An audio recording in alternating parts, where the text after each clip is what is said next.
खुदावंद के ज़िंदा और पाक कलाम में से यूहन्ना आरिफ का मुकाशफा बाब 4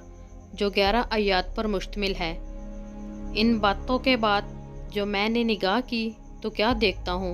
कि आसमान में एक दरवाज़ा खुला हुआ है और जिसको मैंने पेशतर नरसंगे की सी आवाज़ से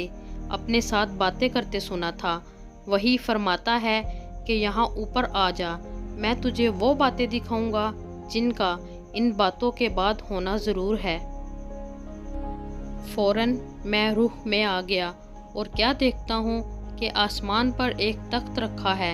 और उस तख्त पर कोई बैठा है और जो उस पर बैठा है वो संगे यशब और अकीक सा मालूम होता है और उस तख्त के गिर्द ज़मुर्द की सी एक धुनक मालूम होती है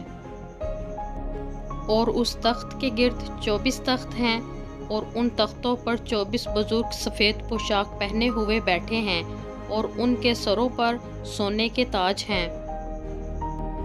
और उस तख्त में से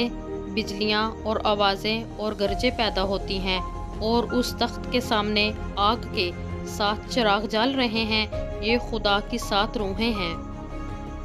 और उस तख्त के सामने गोया शीशे का समुंदर बलौर की मानित है और तख्त के बीच में और तख्त के गिरदा गिर्द 4 जानदार हैं जिनके आगे पीछे आंखें ही आंखें हैं। पहला जानदार बब्बर की मानित है और दूसरा जानदार बछड़े की मानित और तीसरे जानदार का चेहरा इंसान का सा है और चौथा जानदार उड़ते हुए उकाब की मानित है।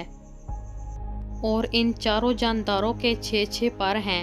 और चारों तरफ और अंदर आंखें ही आंखें हैं और रात दिन बगैर आराम लिए ये कहते रहते हैं कि कदूस कदूस कदूस खुदावंद खुदा कादर मुतलिक जो था और जो है और जो आने वाला है।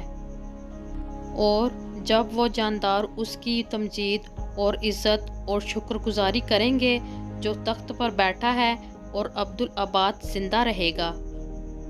तो वो 24 बुजुर्ग उसके सामने जो तख्त पर बैठा है गिर पड़ेंगे और उसको सिजदा करेंगे जो अब्दुल अबाद जिंदा रहेगा और अपने ताज ये कहते हुए उस तख्त के सामने डाल देंगे कि ए हमारे खुदावंद और खुदा, तू ही तमजीद और इज़्ज़त और कुदरत के लायक है, क्योंकि तू ही ने सब चीज़ें पैदा की और वो तेरी ही मर्ज़ी से थीं और पैदा हुईं।